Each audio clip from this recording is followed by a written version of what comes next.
District reporter Rawalpindi doctor Syed Sabir Ali की report के मुताबिक म्यूनिसिपल कमेटी टेक्सिला में पाकिस्तान के 78वीं यौम आज़ादी के मौके पर परचम कुशाई की पुरवाकार तकरीब मुनक्कद हुई, जिसमें मुस्लिम लीग एन के ज़िली और तहसील कायदीन, assistant commissioner Taxila Maria Javed, DSP Taxila circle Malik Arshad, बल्दिया टेक्सिला के अफसरान और मुअज़्ज़ज़ शहरियों ने शिरकत की।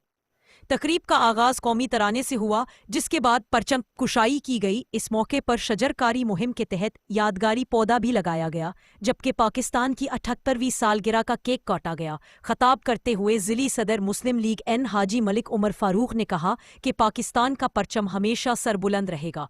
तकरीब में मुस्लिम लीग एन के तहसील सदर फयाज खान तनोली, हाजी अली असगर आवान, मोहसिन अयूब खान के मावनीन खसूसी बाबू वसीम शाह और Tahir Mahmood Tahiri, chief officer municipal committee Taxila Hassan Karamat समेत बल्दिया के दीगर अफसरान और एहलकार भी मौजूद थे।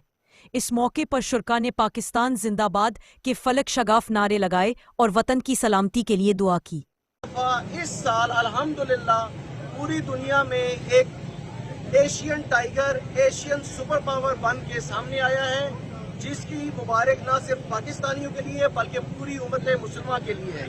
अल्लाह ताला इस परचम को बुलंद रखे, इस मुल्क को तरक्की और कामयाबियां दे, और अल्लाह ताला इस मुल्क का हमें हकीकी वारिस बनने की समझ अता फरमाए।